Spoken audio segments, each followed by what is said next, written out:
their personal fronts and have taken an untrodden path to serve the society. I am not a hero is an attempt to bring such individuals into light. This event is organized by us, the Team NSS of VNR Vijayati, under the theme Sarathi for its technical symposium Convergence. This is an open forum where you get to listen to the stories of the unsung heroes of our society. There will also be an interactive session later. We, the Team NSS, welcome all our speakers, Milind Garu, Madhav Reddy Garu, Lalita Das Garu and Sai Pramod Garu, who have accepted our invitation and are here today to share their experiences. We also welcome various NGOs and the faculty and all other audience for being here. Let us start this event on an auspicious note with a prayer song by Varshini. I request everyone to stand up for the prayer song. Mahaganapati Swaragami Mahaganapati Manasa Swaragami Mahaganapati Manasa Swaragami Vasishtha Vamadeva Vandita Mahaganapati Mahadeva Sutta Mahadeva Sutta Guru Guhanuta Mahadeva Sutta Guru Guhanuta Varakoti Prakasham Shanta Mahaganapati Manasa Swaragami Mahaganapati.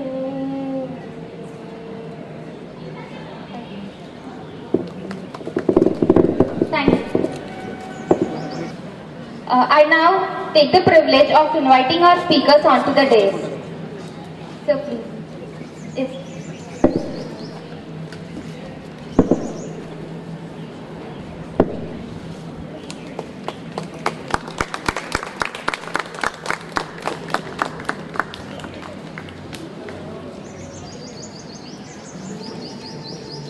We present a sapling as a token of our gratitude.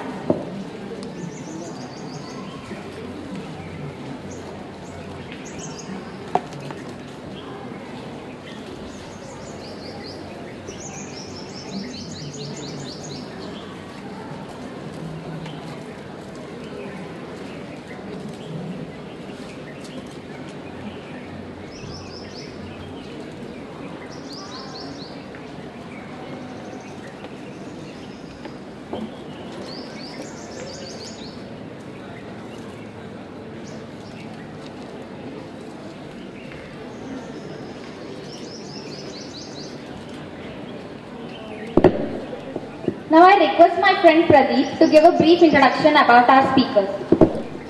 Good morning one and all. I am privileged to introduce our speakers today who have agreed to spare their valuable time with us. And now I am introducing our first speaker today, Milind Chandwani Garu, who is a former senior software engineer at Infosys. He is now a mentor at MAD, that is Make a Difference. As a fellow of Teach for India, he has laid foundation for the GRAB project that envisions financial independence for women by imparting livelihood skills. He is the founder of Camp Diaries that teaches government school children various arts like guitar playing, painting, etc. Our next speaker today is Madhav Reddy Garu, who is a NIT Warangal graduate and is a motivational speaker. He is the first graduate from his native place, Vasapuram. He is working towards zero budget politics. And he is the co-founder of the NGO Voice. He does campaigns by the name Jeevana Vidya, that is making people understand the purpose of life. It is generally for prisoners and the adolescents. Our next speaker today is Lalita Das Garu, who has done her Master of Arts in Psychology and post-graduation in Counseling. She believes that art is not just an exhibition at a gallery, but something more. Following this same, she has started a school, Lalitam, where they teach painting and fine art to blind children. She is an art enthusiast and a spiritual person. She is the recipient of the prestigious Mahila Shakti Award, and she also counsels the prisoners of Chellapalli Jail. Our next speaker today is Sai Pramod Garu, who have completed his Masters from Telecom Paris Tech in France in 2009 and returned India. He has worked as an assistant professor in Turbo-Machinery Institute of Technology and Science. He is a fellow farmer fellow at Teach for India. He believes that proper educational system is the route for a better society. Through India School Leaders Organization, he is training the principals of various schools as a program manager there. He is also a core member in Videos for Knowledge, that is an NGO that is focused on improving gender awareness in low-income schools. So, thank you girls for present over here, and I hand over the mic to Pratigna. A huge round of applause for all our speakers for being here. Thank you, sir. Thank you, ma'am. Now I request Mr. Milind Chandwani Garu to share his story and experience, and further the speakers will share their experience one after the other. Welcome, sir. Yeah. Hi guys, I'm Milind Chandwani. A beautiful campus you all have out here and a lot of energy around the young crowd again. Not that I'm super old, but still. Before we go ahead with this, there is something we do which is called an energizer with our set of kids whenever we start something new. And I see some of you are tired with this heat of Hyderabad, so I would love it if all of you, including the faculties, don't hold back. Just do what I do, just imitate me, and then we'll start with my boring talk, okay? So first, we start with an energizer and then we go to the boring talk. So can everyone get up and find some space around you?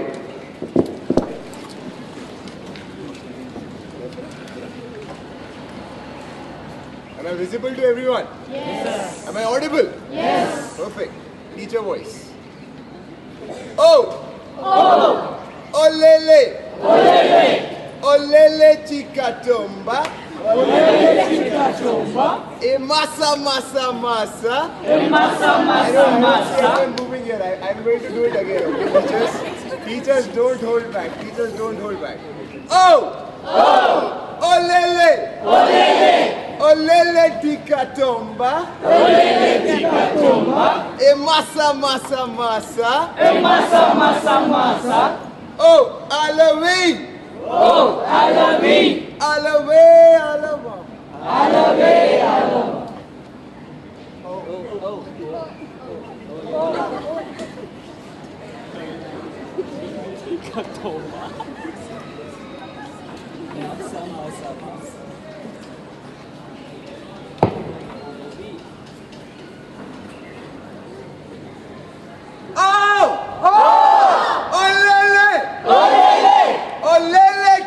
Tomba, olele tikatomba, e masa masa masa, e masa masa masa.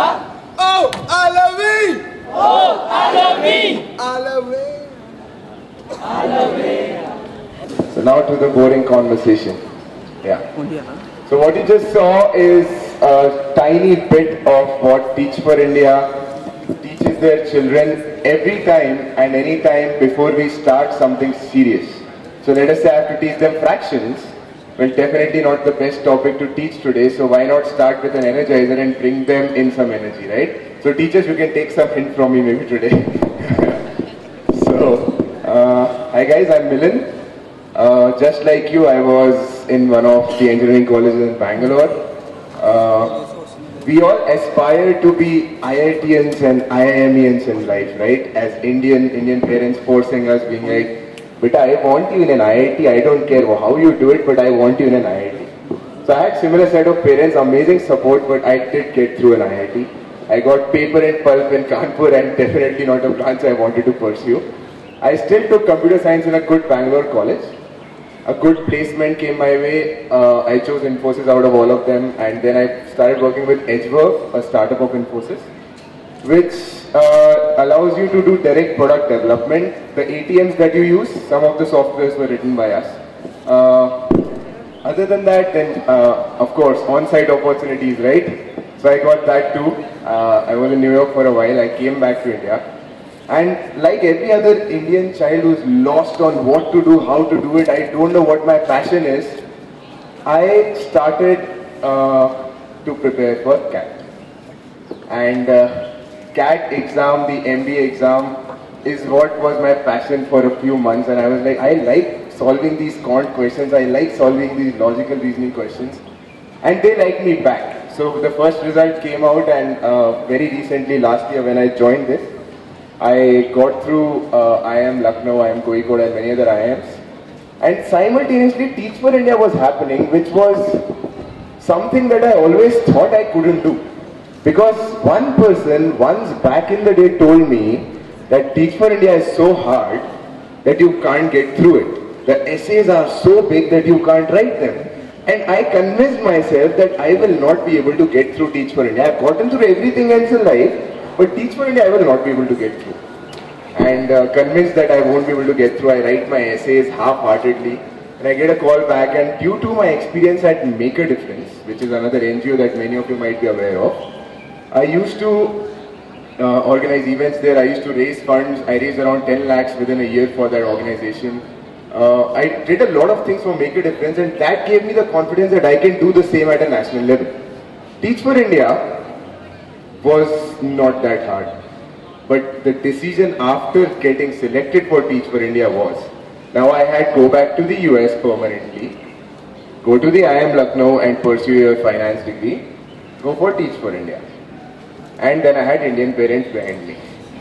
So clear choice was, go for either IIM or New York, choose your good bet, okay? I did not have Teach for India as an option at all.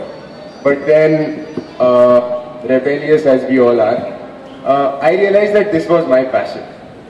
And we all have double minds about these things, right? All the time, whenever we take a decision which is not according to the line of the world, we think it might go wrong, and what if it goes wrong? And I had that too. And there I was, every day going to the institute for my training and wondering, should I have joined IIM Lucknow? Am I at the wrong place? Because it's hard, it's not that easy. First time going into the classroom, 60 kids yelling at the top of their voice, and you have to yell above them. Your throat dies every day, your body dies every day, and you die a little every day inside, because you don't know if you're doing a good job, if you're doing any justice to them, right? And I was still in two minds. Then I came to Hyderabad, the city of beautiful people such as you. And obviously the kids were just as beautiful, very welcoming. Kya bhaiya, aap pottiyon ke saath ghumte tumhe, etc., etc. That beautiful accent. And I entered this classroom, and the kids did not accept me as it is, because they had another Teach for India fellow before I was, right? And must have happened to you also. You love your teacher so much, when another teacher replaces them, you're like, no, I don't want to study from you. And you don't pay attention in their class. Okay, you're adults, but children, that's how they behave. But after around a month of struggle, I knew that I was at the right place. Now, as engineers, if I'm not wrong, future engineers, you all will have to take that call and find your passion sometimes soon enough, so that you don't land yourself in a job which you don't cherish. Now, I'm not saying I didn't cherish my IT job. I was pretty good at it, which is why the on-site opportunity. But being good at something does not necessarily mean that is what you love. Now, I was good at it, but because I had a logical brain to myself, which most of us do. And IT is mostly about that, right? Learning the code, understanding what it is, and then going and executing it, right? Now, there I was doing good job, but wasn't happy. I got salary hikes, I got salary hikes, and I was like, okay, so what now? But here, a child comes up to me, Bhaiya, remember last time I scored 10 out of 20? I said, yeah, so what else? This time I scored 12. Now that's an achievement for you, more than a hike of 50,000 rupees. So there's the difference, right? So teachers, commendable job to you guys. All those teachers who are sitting around you guys, we end up somehow not giving them that due respect that they deserve for working hard day in and day out, coming to your classes, preparing for a lecture again and again, new courses, and delivering them. Now I give respect to my teachers. Earlier I did too. It's very hard to understand the hard job that teachers do, right? That's about it. And then some article was shared in the list of speakers about me where I beat up 3 boys apparently, so let me clear that out. I didn't want to. They were just teasing girls in a compartment. I went respectfully, spoke with them. Teach for India builds a lot of patience in you, and I have become really patient now. I don't get angry anymore. And then they just kept on pushing, and once they touched the girl inappropriately, I had to do something. And one more lesson from that, guys. We are also afraid all the time. We all think that no one will ever support us. Should I take this move? should I go ahead and help that person who needs my help? I think the best way is to try it and find out yourself. Maybe you will have people supporting you. If not, you will still go full-hearted home back thinking that it's okay. Whatever happened, happened, but I tried. I tried. Coming back to your jobs, IT industry, mechanical industry are all from different backgrounds. You will have to pick. Now, social service is claimed to be a not so good a pair, right? We have Pramod sir right here who will not as much agree with that as possible because he's a Teach for India former fellow. I'm just about to finish my first year. He finished 2 years of his fellowship. Teach for India, yes, they pay you a basic stipend which is almost as good as your IT industry basic pay. But after that, there are various opportunities, guys, where you're doing things where you're changing lives and you are happy about it and your pockets are not empty all the time. It's not as empty as you would like to think. It's not like you're literally munching on peanuts all the time. You sometimes get chapati and chicken also. So that is one thing I wanted you all to know. Other than that, yeah, that's about it. Yeah. So then in the process of Teach for India, one day, one of my childs, I'm driving to the school in the morning. One of the exceptional days. Generally, I take the train because you have to prove the kids that you are right about everything you say. Bacha, you have to be global warming understood, right? Bhaiya, why do you come in a car every day? And you have to stop traveling by the car then. Then you take the train. So then one day I reached there and one of my kids' father had passed away due to excess alcohol consumption, which you all must know is a big evil in all the communities, underdeveloped communities in Hyderabad city. You would like to push it to the villages and say this doesn't happen in Hyderabad anymore? Well, you might be much more wrong than that. Now there are so many kids out there whose fathers come home drunk, beat their mothers up, and then beat the children up, die on them, and the kids are left with no hope. So that's when around the time when that was happening, I decided to start a project where I will find a mentor for every child who has either lost a parent. I also have kids in 6th standards who drink and smoke and have quit it in 6th. They don't only drink and smoke, they have quit it in 6th. I have kids who are couples in 6th. So, you need mentors for such children. That is where I came up with the idea of the Co-op project, where I have around 100 mentors in Bangalore and 50 mentors in Hyderabad who go every weekend to the child's house, interact with their parents, try to solve the problems that the parents are facing and interact with the children all the time, help them with whatever it is the children need help with. But then that still wasn't sufficient. In the process, my kids used to come up to me and they had seen my dance videos and they were like, Bhaiya, teach me dance. And I'm like, you don't know fraction, how do I teach you dance? I need to teach you decimals today, I can't teach you dance.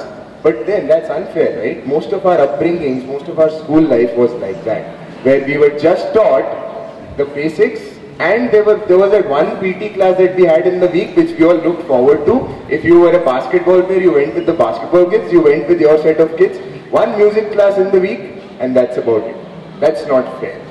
Now that is where I thought that since I can play the guitar, I can dance, why not come up with an idea which gives all the kids in these government schools all the basic activities that otherwise they will not get. Imagine a government school child whose father barely puts food on the table every night. How does he get to play the guitar ever? What if he is the future guitarist? I can't take that risk anymore. So that is where the idea of Camp Diaries came into existence, so what we do at Camp Diaries is we go into government schools. We have already covered around 8 government schools and 200 kids every time in a government school is what we aim for. And once we go there, I have around volunteer base of 250 people right now in Hyderabad and around 200 in Chennai already ready. So what we do, we go into a school. First day, we give them just basic exposure for half an hour each, because if I present 10 activities on a plate to a child and I ask him to select 3 out of them on the first day, he will obviously select the 3 that he knows about. What if he doesn't know what beatboxing is? Any of you who know what beatboxing is? No, right? So beatboxing is making drum noises through your mouth. It's like, I can't do it, but my kids can do it. They were selected to go on Radio Mirchi because they could beatbox. Now how did that happen? Due to Camp Diaries. Now, so what we do at Camp Diaries on the first day of level 1 camp, we go there, And we teach them 10 basic activities such as some fun activities which are dance, drama, singing, guitar, etc.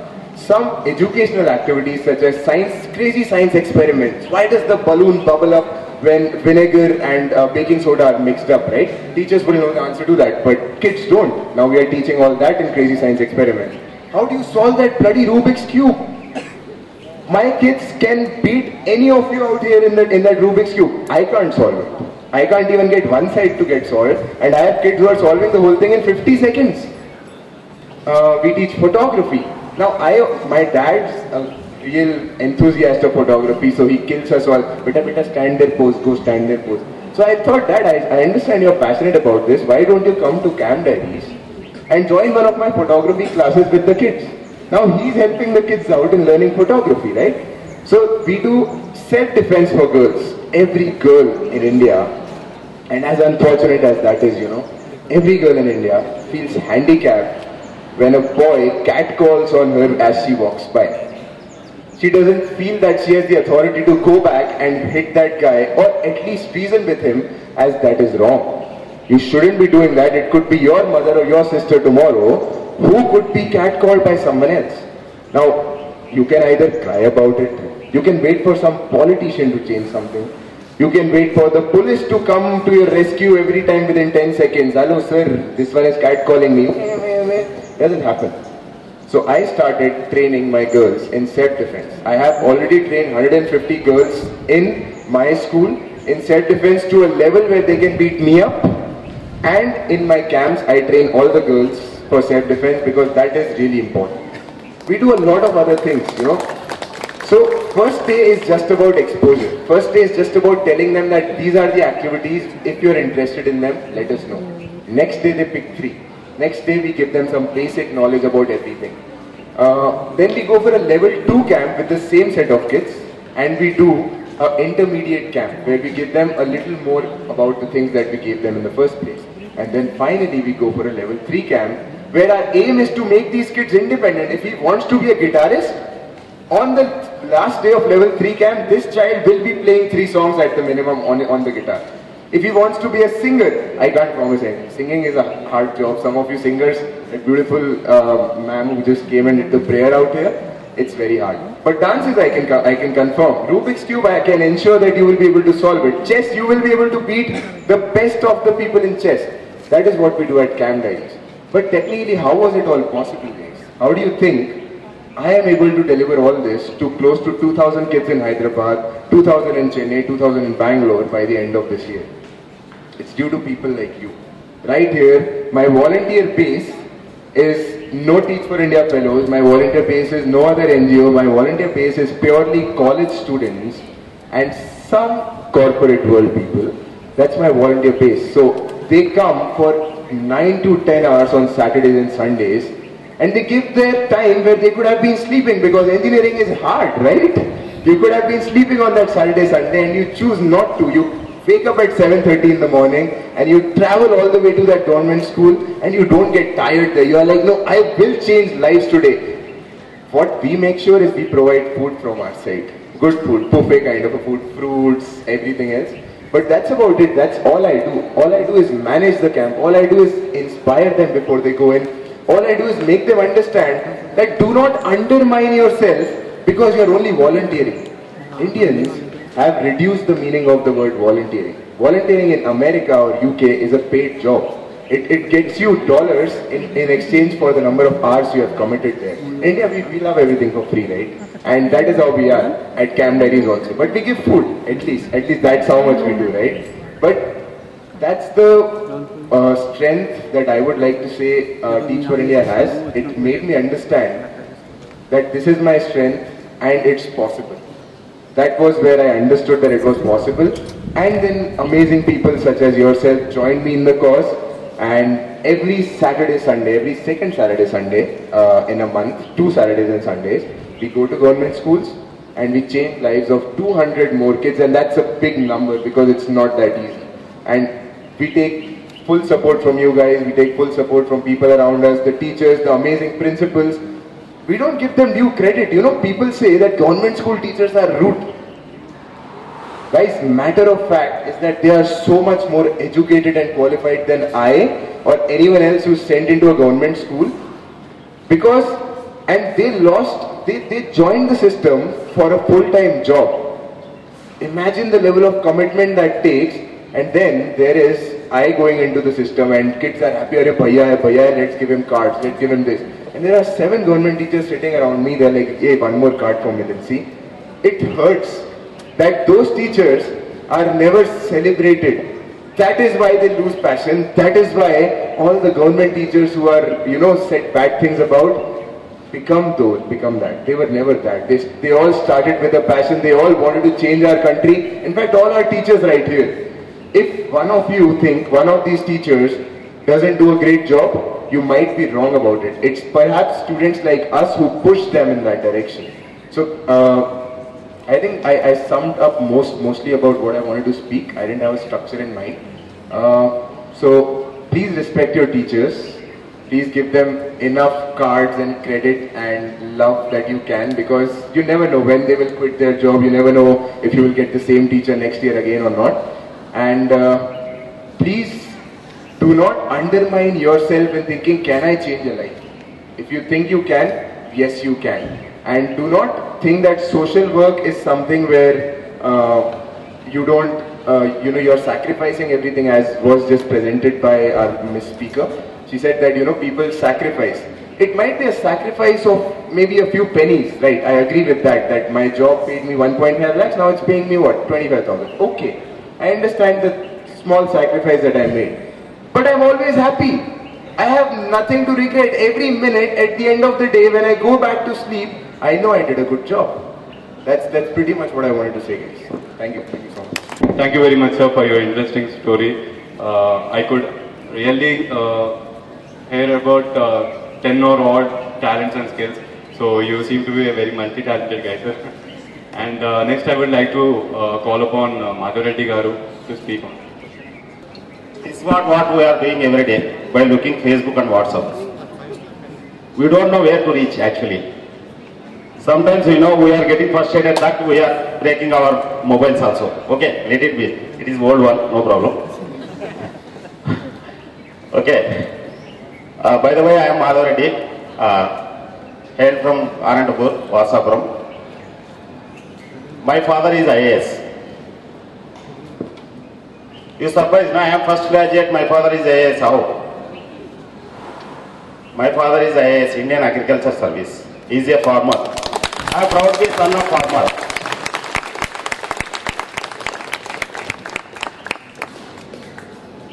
(1972), February 27th, on the banks of Chitravati River. You know Chitravati River where the Puttaparthi is there actually. At the bank of Chitravati River, one boy was born. Interestingly, his grandparents show something,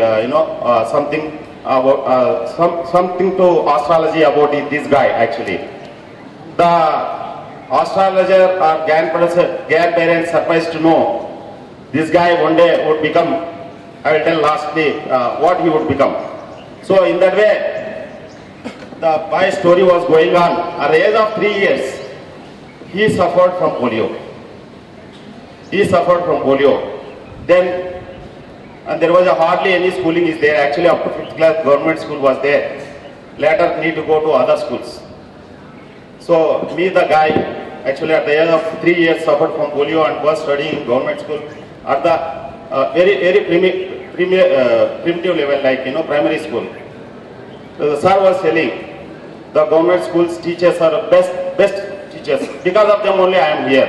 Right from my first school till NIT Warangal graduation and MBA, I studied in government schools. Even my kids also studied in government school in Hyderabad, KV.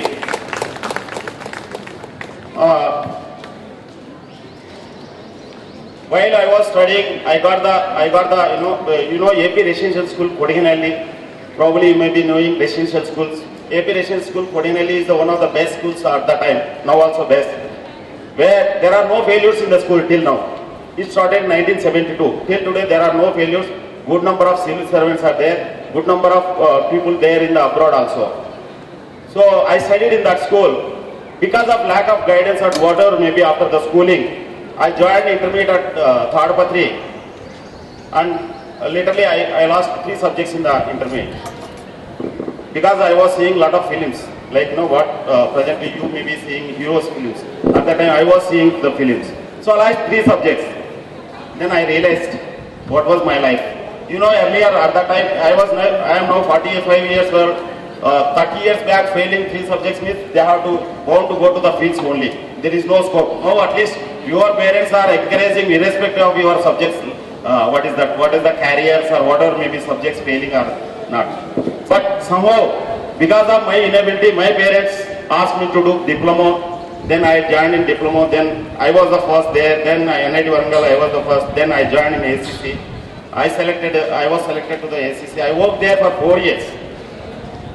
Instantly, because of the software boom and this and that, I resigned that job and I came to Hyderabad, started company, met with loss. Then I was literally on the road with 2 kids in Hyderabad.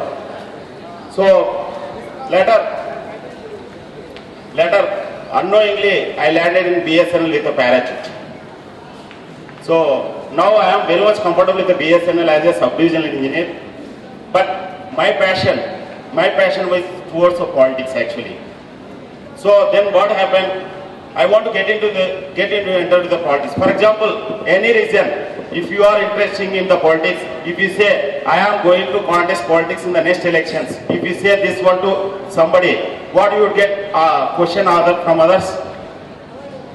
What you would question from others? Are you mad? No, are you mad? That is not correct. Yeah, do you have money?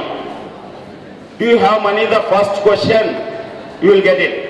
For example, this shows that whoever have money, they only should contest elections, isn't it? If that is the case, our nation is going to die in shortly. For example, you have knowledge, you have vision. If you are not allowed to contest in the elections, what would be the fate of the nation? It's only the people who are coming with the investment and contesting elections, and they are seeking that as investment and rate of returns. Just when I was coming, I showed to Milind. The first time MLA or MP who are coming to the office, their income increases how much percentage? 400%. 400%. 40,000%. 400 times actually. Think of what they are doing to us. So then I started going to the schools like Milind. Why I started going to the schools like Milind? I thought first I touch the schools, one day he will become voter. So then when I was going to schools, the next day the children parents are coming to me asking about their children education and what would be the opportunities, this and that. Then I found there is a big link. Everybody is thinking only 3. My children education, my children employment, my children health. If you touch those categories, obviously you can touch entire the population very easily. In that way, I was going to the schools. Lot many people were coming. But meanwhile, I was using social media, this and that. Every time, whenever I open the newspaper, I am finding very wrong reason how the people are, using social media for wrong reason. 99.99% students or elders, whoever may be, they don't know for what they are using social media.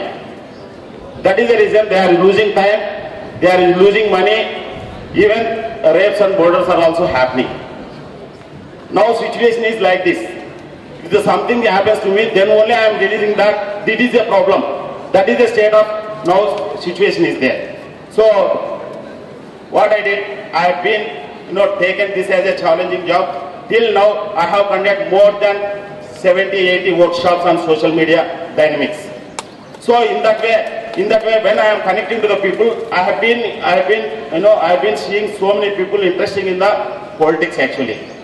Then I realized,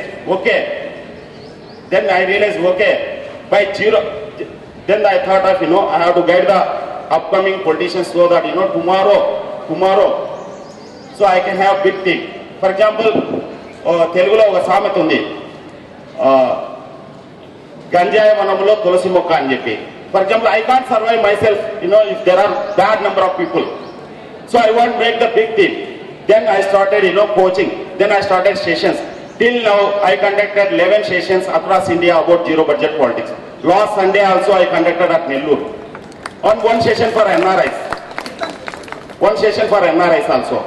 So for example, tomorrow if you are showing interest in the politics, I am here to support. I can make you MLA or MP, whatever you may be. Just simply you have to follow my directions how to reach the people emotionally than using money. These people are not connecting to the people emotionally. That is the reason last 15 days they are coming and pumping the money like left and right, and they are ruining our life. So in this way I am connected to the people now and then. So why I am here is youth is the power of the nation. If you think we can change the nation. For example, don't undermine that politics is the very bad game. Politics is the dirty, this and that. If you think politics is the dirty, you are ruled by dirty people. Because sometime 2500 years back, Plato, I don't know whether you are aware of Plato or not, he is the guru of Aristotle. Aristotle is the guru of Alexander.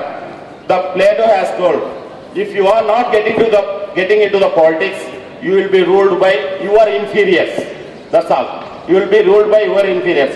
So what I want to tell is, if you have interest in the politics, we are here to support you in all respects so that, we can get better persons in the politics so that, our nation will flourish in the long run. A person who has vision, they can implement the things very easily. Or otherwise, we will be out. Okay, finally I will tell what the astrologer has told to my grandparents.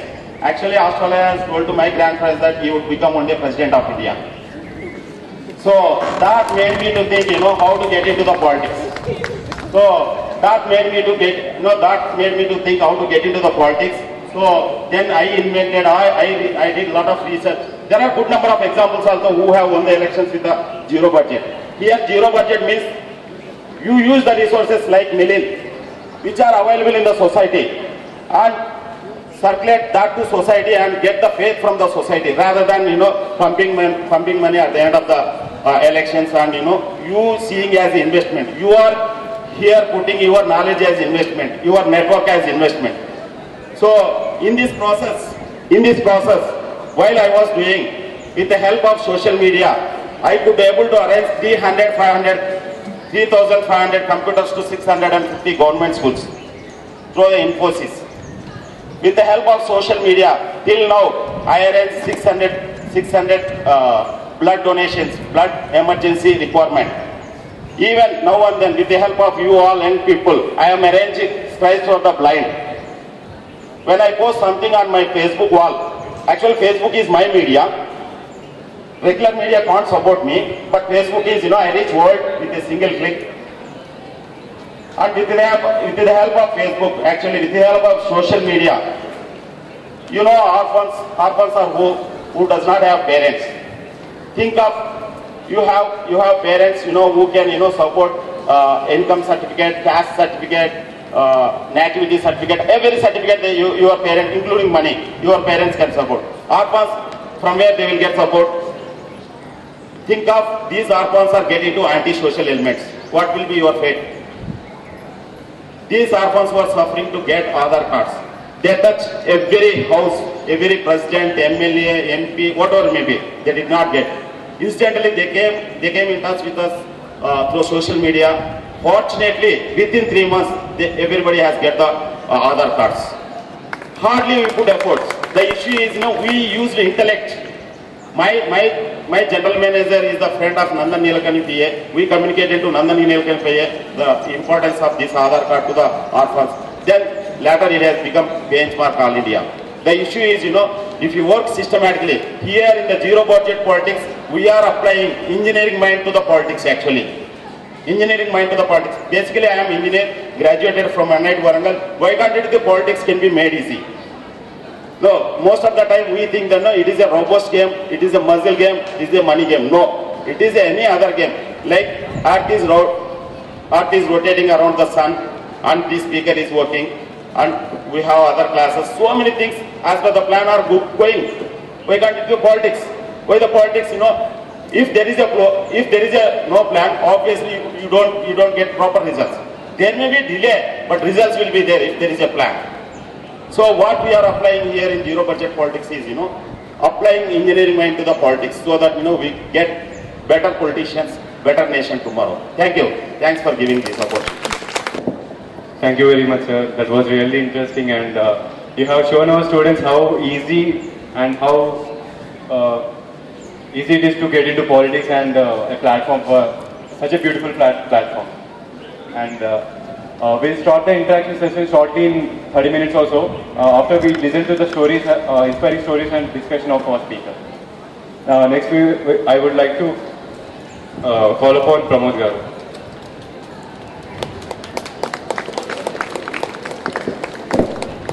Good afternoon, everyone.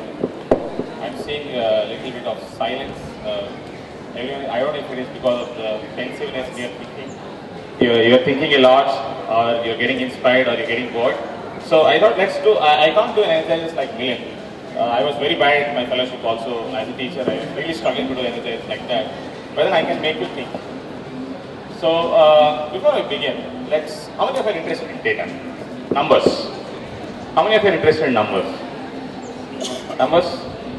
I'm not going to ask you tables, or I'm not going to ask you which is prime number, which is top 4 prime numbers, but just some numbers. So let's just try and see your understanding of numbers. I'll give you some numbers. You should shout out what those numbers mean to you. Okay? 1.2 billion.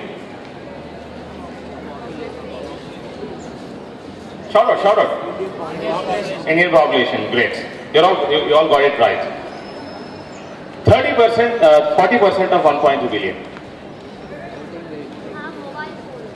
Half mobiles, uneducated, voting ratio. Shout out, more answers. Youngsters, youth, great. So I will stop here. 40% of this 1.2 billion population is children. Right? Okay, let me ask you one more number. I'll tell you one more number, shout out. 13 lakhs. What does that mean? Shout out, whatever it is, take that chance to shout out. People who graduate out of college. One answer. Anybody else? People who are unemployed. Oh, that's a very less number. 13 lakhs is a very less number in this country. People are unemployed. Oh, number of engineers coming out of Telangana. I'm really very bad at that number, but it could be a right guess. What else? 13 lakhs engineers are not actually coming from Telangana. So somewhere around less than 1 lakh are coming out of Telangana every single year. I think the figure is reducing every single year. Earlier it was much more higher. We were touching 1 lakh every single year, but I think the figure is coming down because of the decline in interest towards engineering and other streams popularity is gaining. Great. What does that mean? Two more answers, and after that I'll talk about it. I'll reveal what I'm talking about. 30 lakhs. Agricultural people. Do you mean to say people who are practicing agriculture? 30 lakhs. Farmers? No. 51% of this country are still, population of this country is still practicing agriculture. So 51% is 1.2 billion, half of it is still in agriculture. No. 30 lakhs is very less number. What am I talking about? 30 lakhs. This way. Any teachers? Okay. 13 lakhs schools are there in this country. Primary schools are there in this country, headed by 13 lakh principals. Okay? So, I want all of you to close your eyes, just for 30 seconds. Imagine, if you want to create an India, where every child who comes out of these 13 lakh schools are really very confident, really very brave, are risk takers, can give lectures, can motivate, can inspire people. How would that be? Who do you think is that person who can create change in the lives of this 40% of the students? Open your eyes. How was that? How did you feel? That dream of 40% children really being confident in this country. Anytime they get a chance, they'll come to any place and talk in front of anyone without fear of being, oh, what will others think? It's big dream, right? But you know, who can change that? It is the 13 lakh principals who can change the life of those children. I'm not talking about their academic percentage, academic contributions. I'm talking about their own personal value system. The life of, we were talking about politicians, but for me, I strongly believe these 13 lakh principals in this country can change the lives of so many students for the generations to come. That's when I started working I started believing, okay, we need to train the principals in this country to make sure that they give these opportunities for the students and create a great future. So right now I'm working with India School Leadership Institute. How many of you can dream that principals should be trained? Or principals కూడా training ఉండాలి, training ఉంటుంది అని చెప్పి ఎంతమంది అనుకుంటున్నారు? Principals కూడా training ఉండాలి. But general unfortunately in this country principals training అంటే ఏముంటుందంటే అడ్మినిస్ట్రేటివ్ ప్రొసీజర్స్ గురించి ట్రైన్ చేస్తారు కానీ అసలు స్టూడెంట్స్ని టీచర్స్ క్వాలిటీని ఎలా ఇంప్రూవ్ చేయాలని చెప్పేసి nobody trains in this country. Can you name any single institution in this country, be it at the government level, national level or state level, which is training school principals? You can Google up. You are in the world of Google. Mysore Education Institutes.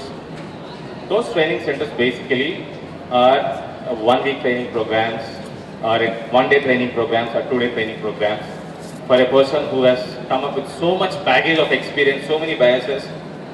That is not sufficient. There is no effort right now happening in our country. So we were one of the first organizations, in fact only organization which started in this country to train school principals. So we have a 2 years training program for the principals. So principals will be our students.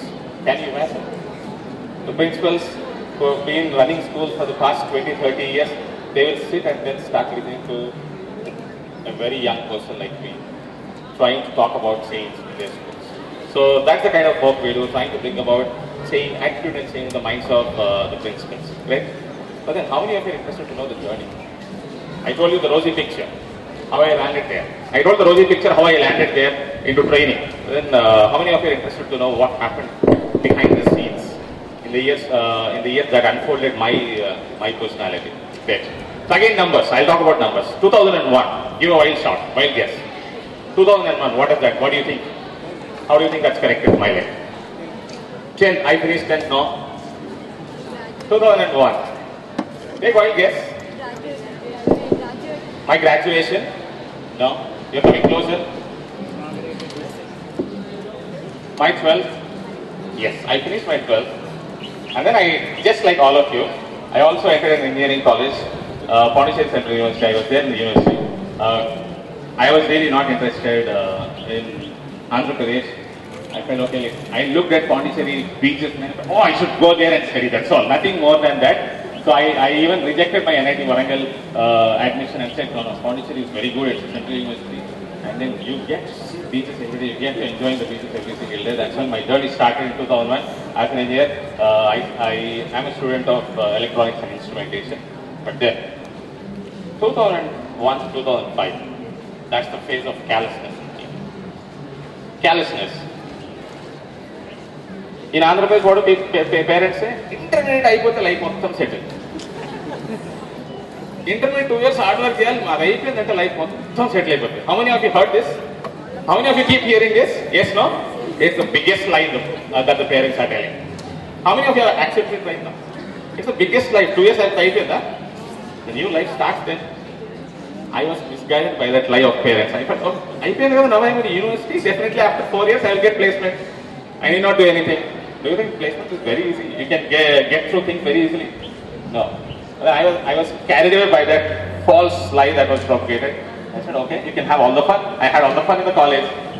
So I never went to college classes because I felt teaching is boring. My teachers were very boring. So Milind was talking, respect your teachers. I said, no, my teachers are not teaching at all. Yes, they are not teaching the way I liked. Maybe they are teaching, but then they are not teaching the way I liked. I am one person who really liked to do experiments, then critically understand, critically evaluate stuff rather than hearing someone's boring lecture. I said, I'm not going to classroom to hear all those boring lectures. I said, I'll be out of the classroom. And then I studied text. I learned everything in engineering out of my own interest. especially because of the background I had in intermediate. Intermediate was very, I had strong math and science background. That helped me to really do well in engineering. But then after that, what happened? 2005, then what happened after BTech? Job or unemployment or masters? Then I did not know what to do. I got placed on the campus. Typically everyone feels software engineering kar raha hai. I got placed in a company called Verizon Data Services. Then I joined on September 5th. In 3 months I realized, shit, this data testing, I don't want to do this. Sitting in front of machines, I don't want to do this. Let me get out. And then I was hearing stories of my seniors who became one of the youngest networking professional in the world. So he was Cisco certified internet expert. So he was one of the youngest Asian to achieve that. He was my college senior.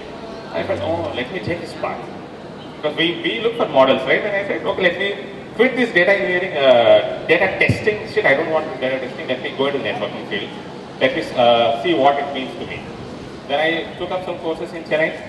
Then I felt, oh shit, this is also not interesting. Machines is not interesting for me. Then I realized, okay, I should do something else. So what was there in store?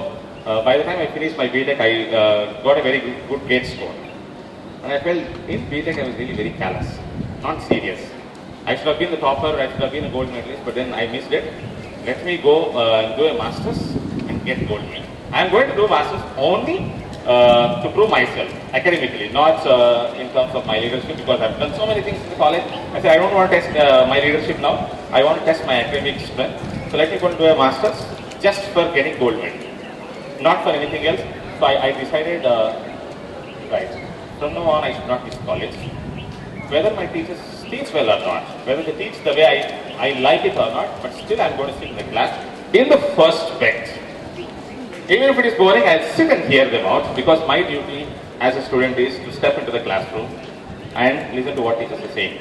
The teacher's duty is to prepare well to teach to the needs of the students. What is my duty? What is our duty as students? To come to the classroom and listen. It's the teacher's responsibility to plan and say that it's interesting. And 100% of the students may not find it very interesting all the time. Maybe I am that one category of student who did not really find interesting the way our teachers are teaching. But I decided only one thing. I wanted to build my own personality. So I said, I'm going to sit every single day on the first bench and hear all the lectures, even if it is boring.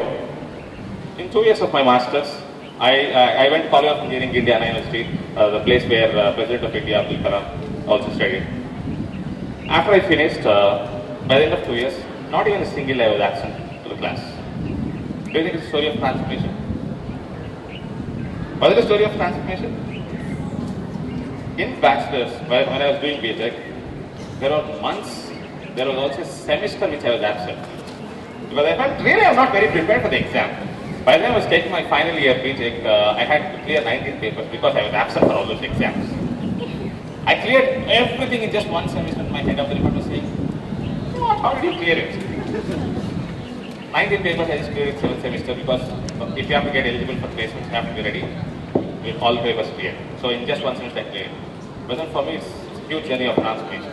From that stage, coming to the classroom for 2 years, sitting every single day in the first bench, every single period, whether I like it or not, do you think it's transformational? It was transformation for me. I felt okay, I really tested myself, I built some capacity on me. But still I was feeling, this master's is over. Unfortunately, I did not get gold medal. I stood second. But still, I got distinction. I thought, good, that's a good achievement. I just lost in one sport, that doesn't really matter. But the critical thing is, I really started the journey of transformation. I was just thinking again, so what do I do next? What do you think would have happened? 2006 to 2008, I finished my master's. What do you think would have happened next? I wanted to discuss with your partners and then write yes. This is what I do in my classroom. So predict what would have happened. Predictions. So discuss with the person who is sitting beside you and tell me what I would have done after 2008, after finishing my master's. I'm going to give you only 20 seconds time to do that so that you don't fall asleep. Quickly. I really, is there anyone who's discussing? I really like the way the two teachers are teaching there. Two professors or lecturers are discussing. I really like them. Is there anyone who's started discussing? Yes, I really like the professors. Professors are actually talking to among us more than students. Okay, I really like the few girls there who are discussing. I really like these people who are discussing. Great. So 20 seconds over. What do you think I would have done after 2008? Job. One more job.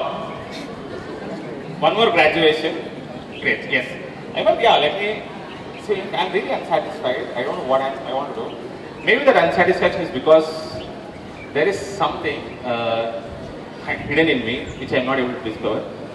So let me do one more graduation. Let me go abroad this time because that is the dream that is left. So I said, this time I will not do in India. Let me go abroad. But then I am philosophically anti-US, anti-United States, anti-capitalism. So I said, where should I go? Then Europe gives a very rosy picture. Europe stands for, at least if you forget the colonial world, it stands for socialism, democratic society.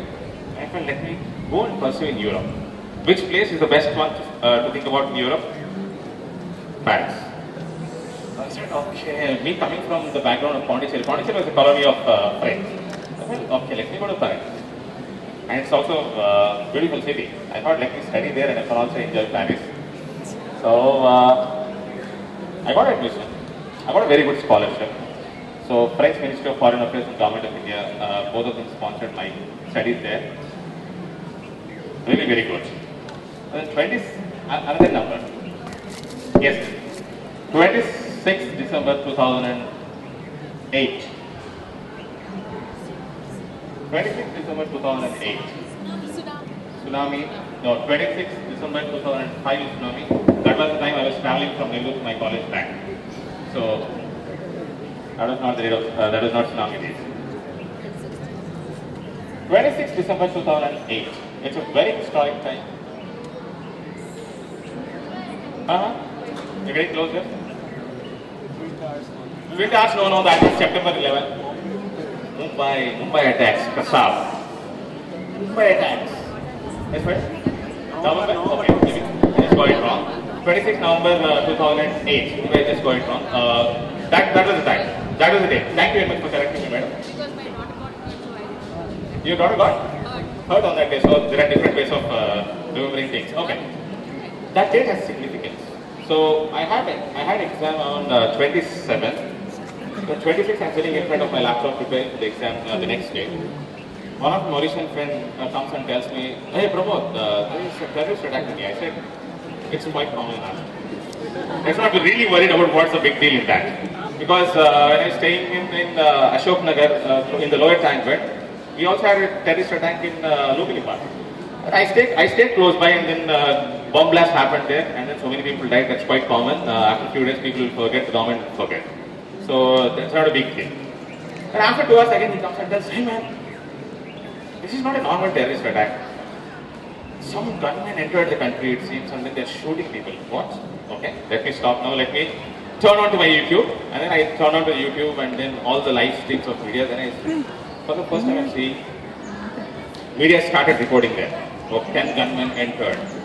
After that, 26 November, after that day, till the last terrorist was killed, till the operation was over, I had not moved. I did not move away from my laptop. I was just hung to the TV. What happened to the exam on 27? What happened to the exam on 27? Gone. So that was the trigger point. How does it connect? That made me feel, how did some terrorists from other country come into our geography? That made me think, maybe our navy was not vigilant enough, or maybe they bribed our navy. We don't know. It was too early to comment anything about because investigation was still going on. But then I reacted too much to that situation. I said, oh, this is not something that I wanted. We need to go back to the country and really work for the change. I thought I'll go to Europe, earn a lot of money, then just like how sir was telling, you earn a lot of money and then come back and enter into politics. That was my perception. But then after that I felt, oh, I should not worry about money. I should bring about change through my own intellect. 2008, November, that incident happened. That was a trigger point which made me feel, I'm not a good engineer.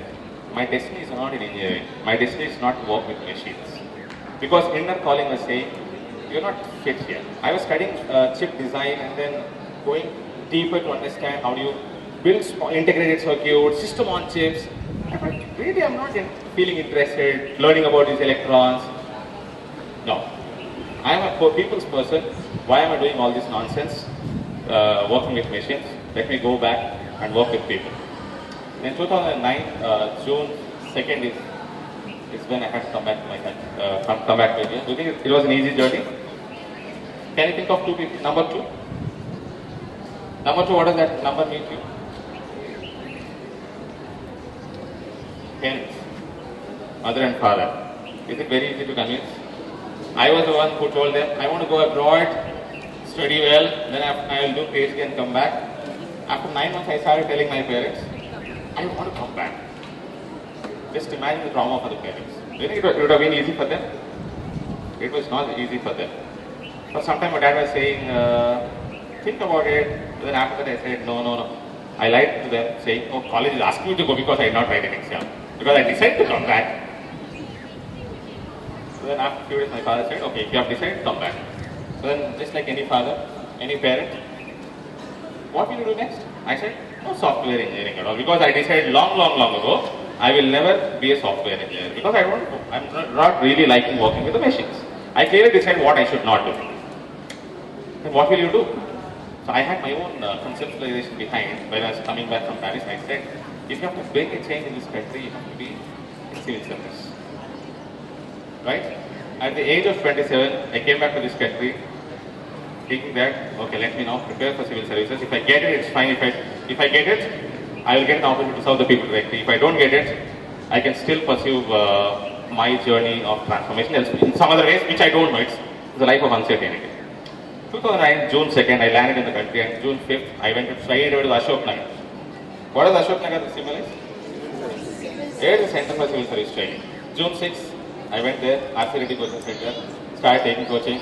Parents, on one side, my father is telling, why don't you go to an IIM or why don't you go abroad and study in MBA school? I said, I'm anti-MBA also. It is these MBAs who created this capitalist world, who created this inequality in this society. I don't want that MBA. I will not be that MBA person. That's why I don't want to go to an IIM. I don't want to go abroad to pursue MBA. Let me try this. My father said, okay, 1 year. After 1 year, he said, okay, try it till you get. Oh, good. I did not expect this. I thought they will be very serious, ask me to go and do some job. But then he gave me a chance till I exhausted all the attempts. Fortunately, I did not get through civil service. Note this word, fortunately. And you would have expected me to say that unfortunately I did not get into civil service. So for me, it's fortunate. If I would have got into service, probably an IAS, I would have been in some department, not really liking that department. And again, that frustration would have been there in me. It's not IAS that I want to do. I could have done something else. So, fortunately, I did not get the service. And after that, I was thinking, at the age of 30, what do I do? I strongly felt it's the education which can bring about change in this country. I need to be in the education. But where do I start my journey? On one side, as Milind was saying, societal pressures. You've got to be in a place where you're earning too much. Otherwise, society will not respect. People around us will not respect. Then I felt, okay, let me start my journey. I just gave groups exam at that time. We were waiting for the interview results to come out. And unfortunately, the Supreme Court said the key there were some mistakes in the key, and then they had to postpone the result. Only recently they reconducted the exam. 2012 exam was reconducted back in 2017. That's what happened in this country, especially for the state services.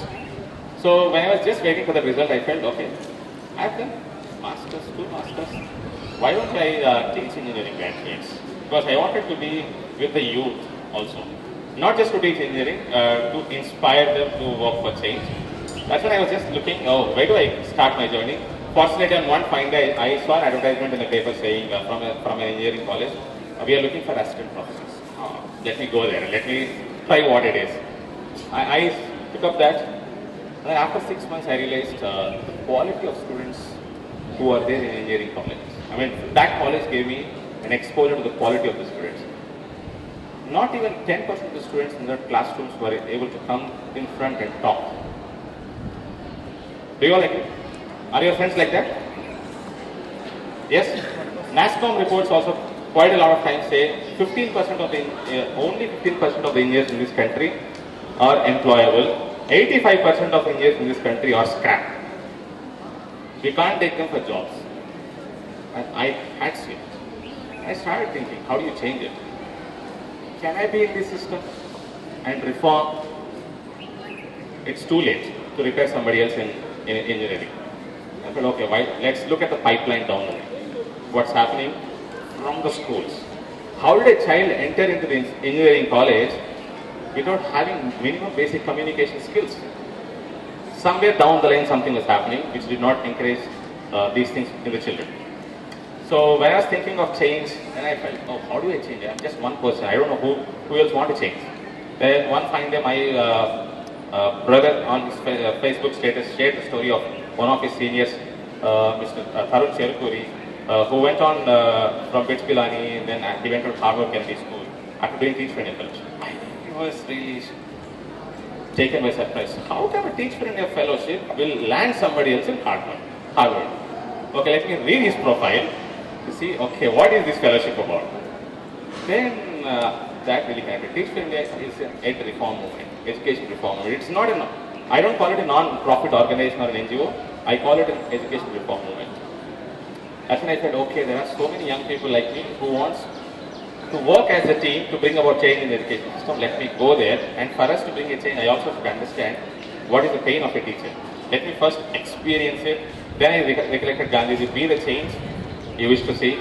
So let me go to the fellowship and experience that first-hand pain of teachers for a long time. The pain of professors in engineering college is very different from the pain of teachers in schools. Because especially from the pain of teachers in slum schools. Milind was sharing his story. When I entered my classroom, first week itself, I felt I should show some videos to the students on the laptop. And someone is showing they should be disciplined in the classroom, right? A group of students come and for the first time they are seeing laptop. They come and they tap the keyboard. I said, please go back. They won't read it. So that is the journey. It's a very painful journey for teachers in the primary school.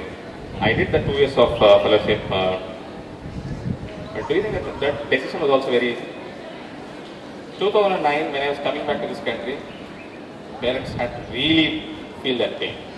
And 2012, when 2013, when again I said, I want to go and teach in Islam. What do you think would have happened to those two parents? What? Really, you want to go and teach in Islam? After teaching? What is the status of teaching in this country? What is the status of a teacher in this country right now? We all know, no? Will any of your parents accept you all to go and be teachers? Is there any parent who would accept you to go and work as a teacher? No. That was very painful for my father. Coming back from Paris is okay. He would have had something, okay, he might become an IFS officer. Achha. He had some imagination, he had some dream probably. But this one, when I said, I am going to go at the age of 30 and teach in Islam, that was very painful. And again, leadership is all about persuasion. I had to sit with my parents, 3 sittings, I told them, don't worry, nothing will happen. After teacher fellowship, there are so many opportunities, but what are those opportunities for a teacher in this country? There is nothing else. May 5th, 2013 is when I had to join my fellowship. May 4th evening, a group of friends of mine came and told my father, he is really very good. He has very good analytical skills and all. He has very good understanding of society. But for some reason, he did not get into civil service. You should not consider that as his failure. You should give him one more chance. My father said, you are backing up your friend to go and take up a teaching position in Islam. For me personally, it is not acceptable. But because my policy is always to encourage my children to do what they want, I am letting him go. And my father said, if you want to go and join Teach for Fellowship, that's your call. Just let me know that you have booked your tickets. That's all. I am not going to meddle into your affairs. It was a painful call. May 5th also I was thinking, should I go or should I oblige for the first time with my parents? Then I was thinking, it's the dilemma. Parents have sacrificed so much, they gave me so much, but then what am I doing? thinking about Ram. On Indian society, Ram and example we use. So Ram obliged with the parent. I'm a very bad son. I'm not at all obliging with my parents at all. Okay, on May 5th morning, I was just thinking, should I not take it or should I take it? Finally, I decided, if I'm not taking it, maybe my passion will get killed. I'm going to be a very different person, which I don't like. They have experienced so much pain. They've been experienced also for the next 2 years. I took it up, and after that, 2015, my parents are asking, what will happen next? That's a common question for all these kind of fellows. It's only 2 years fellowship. What will happen next in your life? Don't know. Well, I was very clear of one thing, what I should not do. So that's the decision that I've taken. If that's something also I can ask you all to think about. Decide what is it that you don't want to do. Once you figure out what you don't want to do in your life, then you can start thinking what are the other options left for you. Otherwise, if you take up something that you don't want to do, you will become that unsatisfied person. Great. So that's my story in After Teaching Fellowship. I really was looking for that big change. It's school principals who are that big change. There was an organization called India School Leadership just started to train principals in this country for the first time. I said, there is no big opportunity to look for big change. And yesterday also I was in Delhi, Ministry of HRD was asking us, can you propose as a tech platform which can reach to so many principals in this country and at a large scale. Modi ji is very much interested in tech platform, EdTech. He was asking us, can you give us a platform, can you give us a program which will train principals across the country at a very shorter time. We don't have answers yet, we have to figure out. But then I strongly believe it is those 30 lakh principals who can bring out a change in the students of our country. So with that, I would just conclude here, saying that when I was passing through your college entrance, I was seeing that quote of Swami Vivekananda.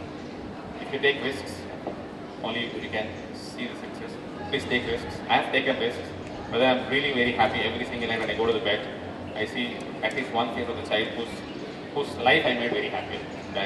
Every school visit that I go to one day, I strongly feel that I have made the life of 400 children safe in those schools by leading those schools away from corporal punishment. We are very strong with the principles. No child in the school should get hit even if they are getting 0 marks.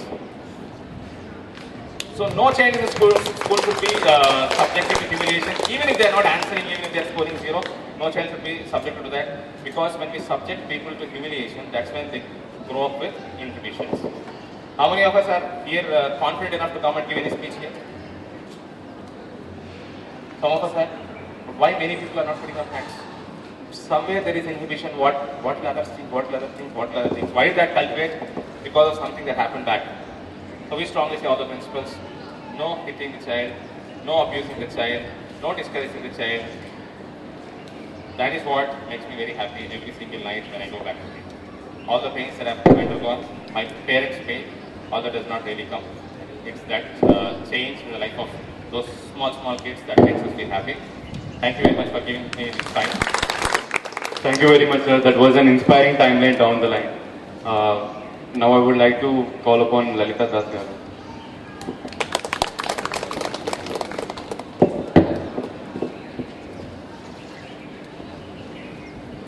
Good afternoon అండి. నేను తెలుగులో మాట్లాడదలుచుకున్నాను. ఎందుకంటే నేను చెప్పే topic ఇప్పుడు అందరూ చెప్పిన దానికి మీరు నార్మల్గా వినేదానికి కొద్దిగా డిఫరెంట్గా ఉంటుంది. సెన్సిటివ్ థింగ్స్ మాట్లాడాలి అంటే మనస్ఫూర్తిగా లోపల నుండి రావాలి. మదర్ టంగ్లో అయితే నేను చాలా సెన్సిబుల్గా చెప్పగలనని తెలుగులో మాట్లాడదలుచుకున్నాను. అందరికీ అర్థమవుతుంది అనుకుంటాను. మీరు ఈరోజు నన్ను ఇక్కడ సెలెక్ట్ చేసుకున్నందుకు ముందు నేను అందరికీ థ్యాంక్స్ చెప్తున్నాను. ఎందుకంటే ప్రతి ఒక్కరూ చదువు, మార్క్స్, ప్రొఫెషను దీని గురించి ఆలోచించే ఏజ్.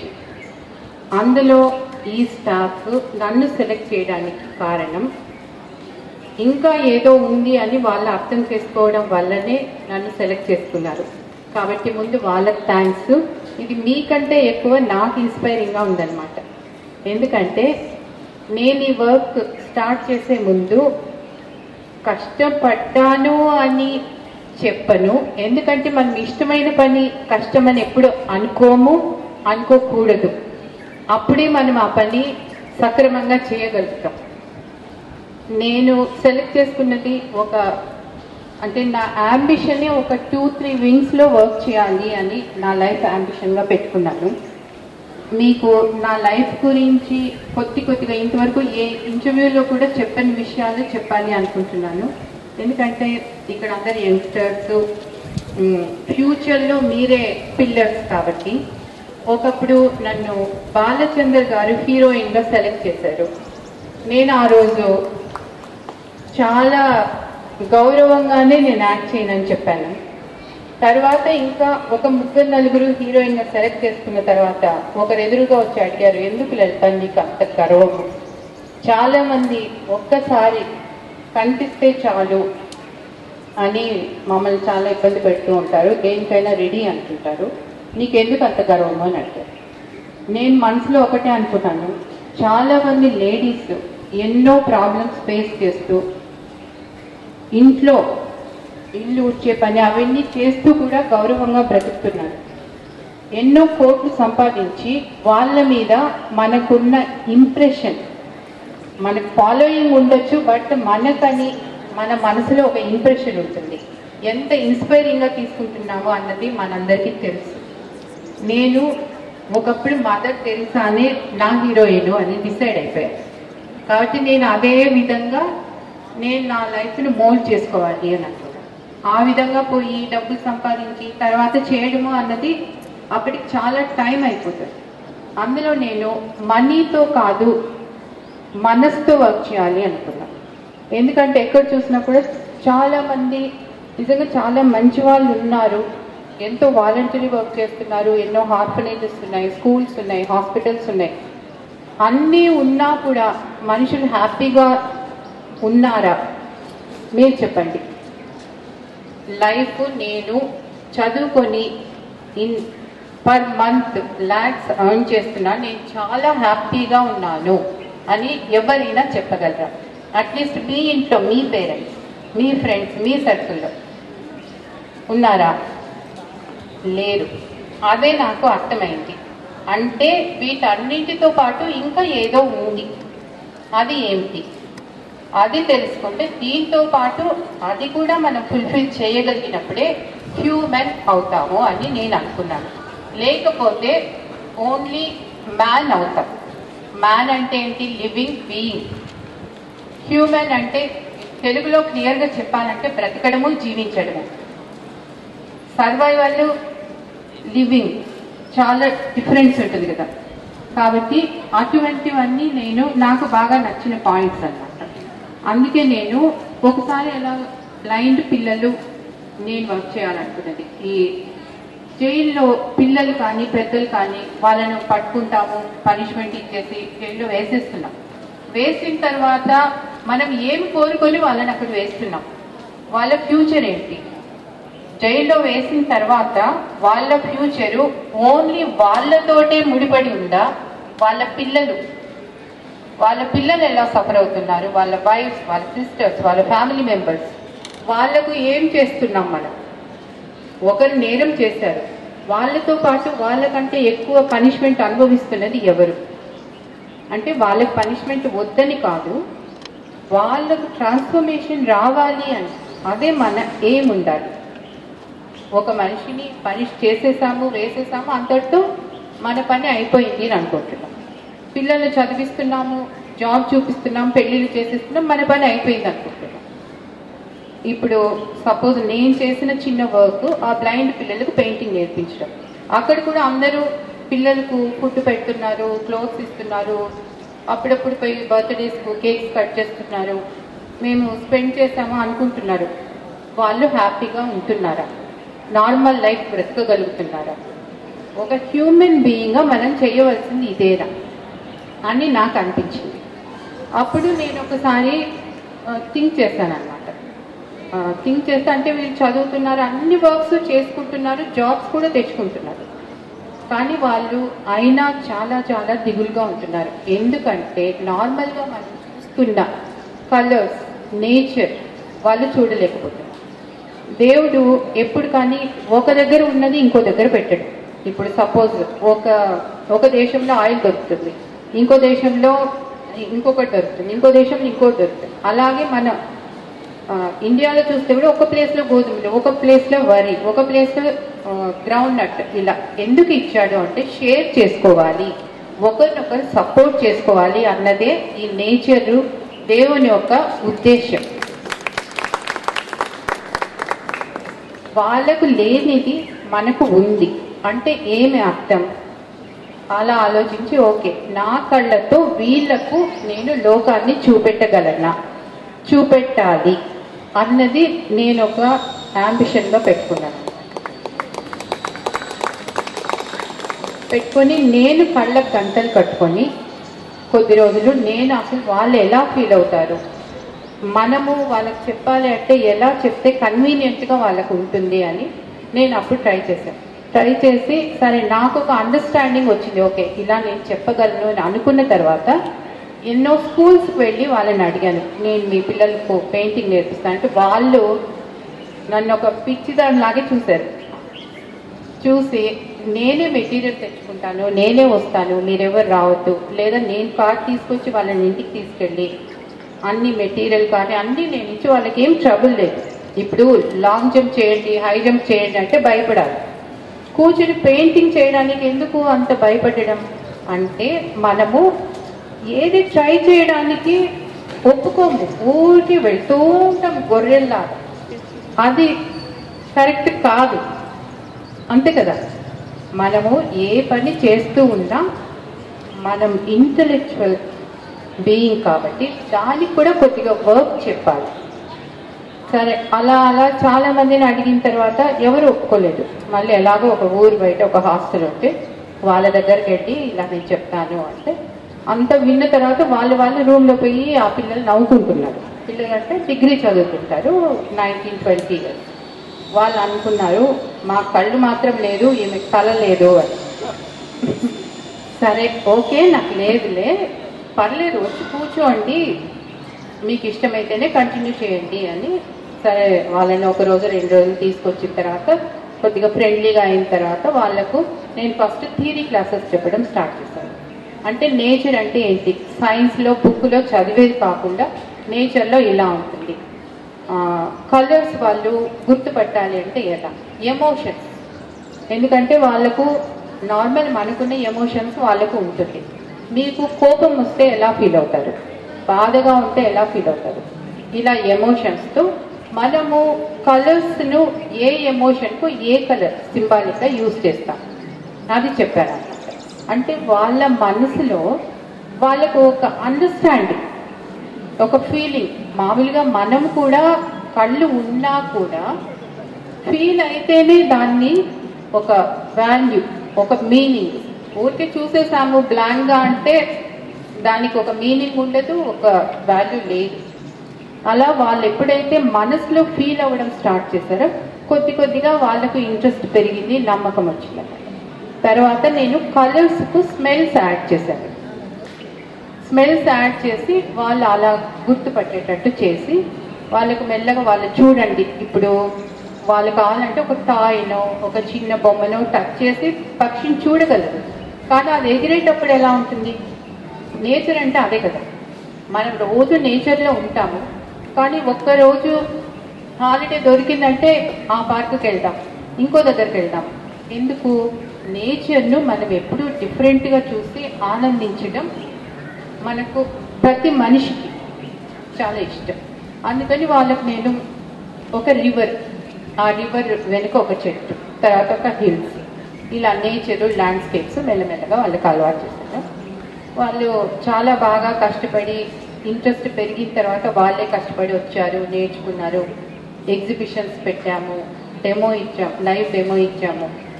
ఇప్పుడు అవుట్లైన్ కూడా లేకుండా వాళ్ళు డైరెక్ట్గా గ్రీటింగ్ కార్డ్స్ తయారు చేసేది నేర్పిస్తున్నాను. నెక్స్ట్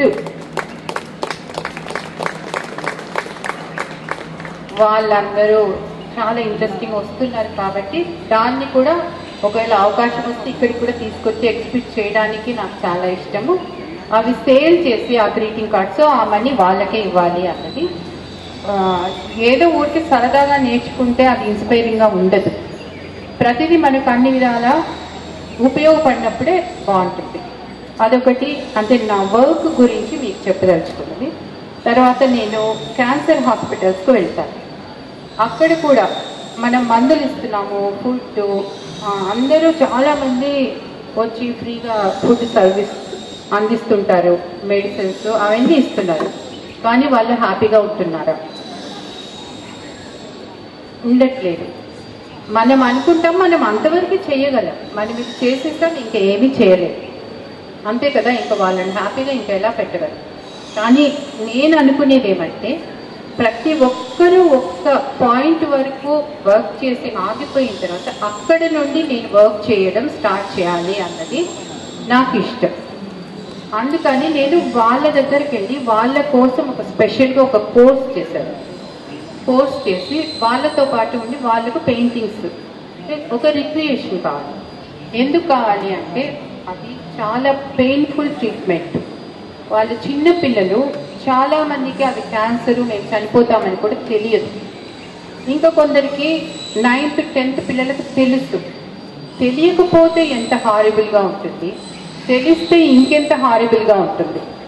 కానీ మనిషి యొక్క హక్కు లాస్ట్ మినిట్ వరకు జీవించినప్పుడే ఆ మనిషి జీవితానికి ఒక అర్థం. ఆ విధంగా చేయగలగడమే తోటి మనిషిగా మనం చేసే గొప్ప సర్వీస్.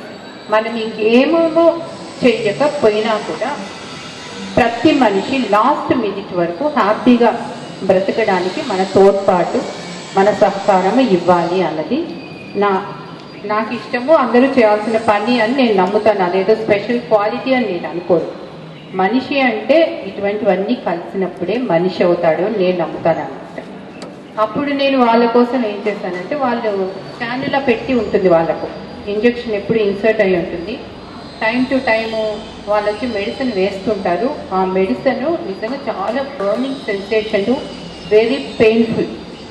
అందులో రిలేటివ్స్ వస్తుంటారు, వీళ్ళని పట్టుకుని ఏడుస్తుంటారు, వాళ్ళ అమ్మ వాళ్ళు ఏడుస్తుంటారు. ఎందుకు అంటే ఇంకా డాక్టర్ వచ్చినప్పుడంతా వాళ్ళు ఇది ఇంకొక నెల రోజులు లేదు ఇంకో 2 years రేపు డిశ్చార్జ్ చేస్తారు. అది చాలా చాలా హారిబుల్గా ఉంటుందన్నమాట. ఈ పిల్లలు ఏం చేస్తారు, ఆ పెద్దవాళ్ళని చూసి వీళ్ళు ఏడవడం, వీళ్ళ బాధ చెప్పుకోలేక వీళ్ళు ఏడవడం, ఇలా ఉంటారు. అందుకని నేను వాళ్ళకు టాయ్ లైబ్రరీ ఒకటి పెట్టాను. తర్వాత స్టోరీస్ లైబ్రరీ ఒకటి పెట్టాను.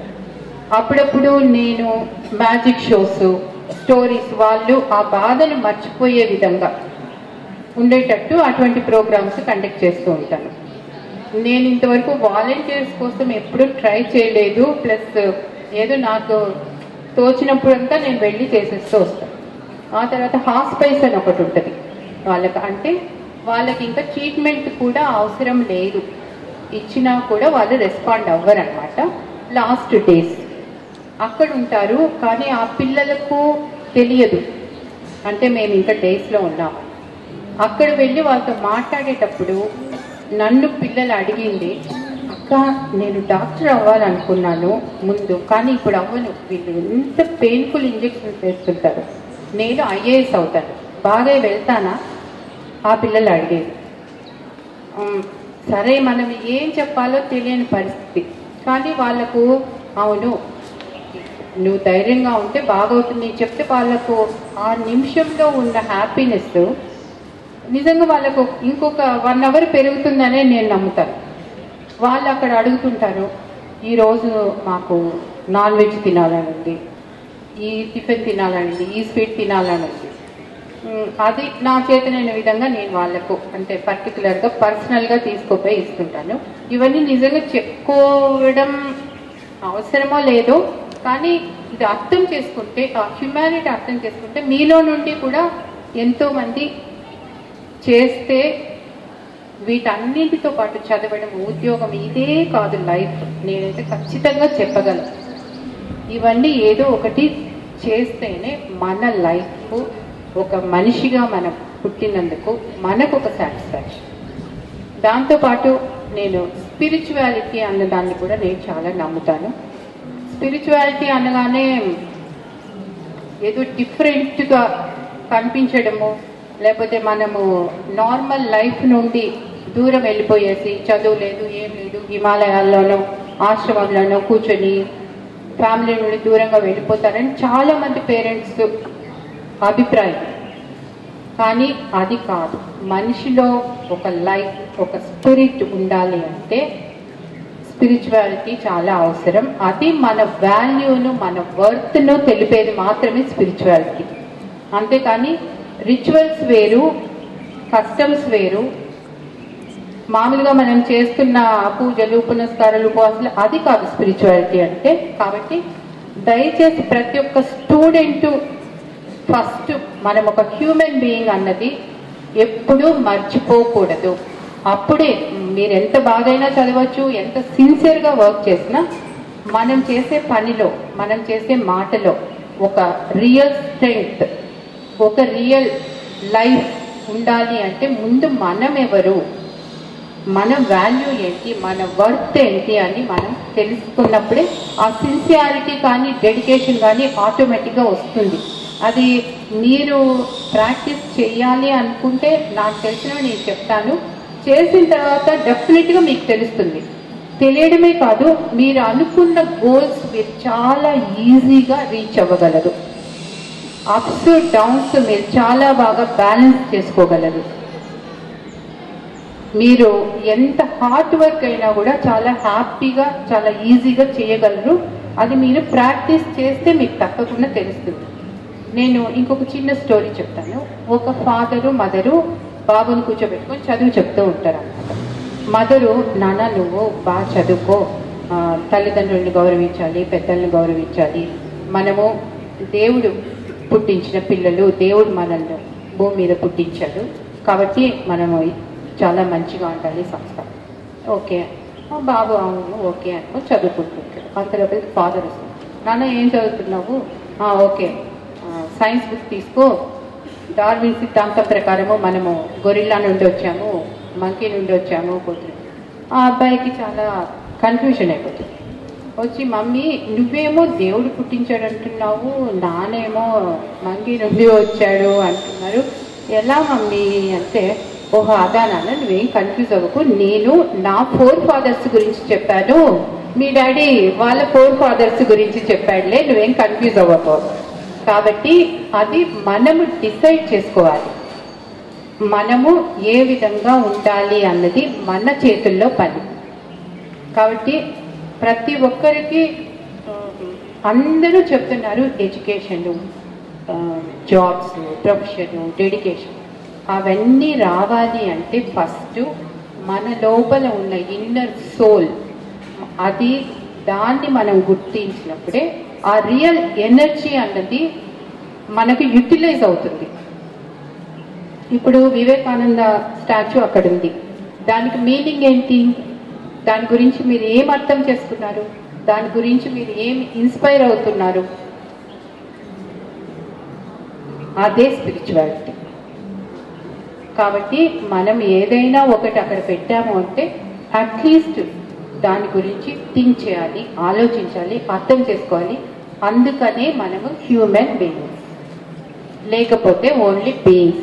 ఎందుకంటే ప్రతి అనిమల్, అమీబా నుండి ఫుడ్, రీప్రొడక్షన్, జాబ్, దాని జాబ్ ఏంటి?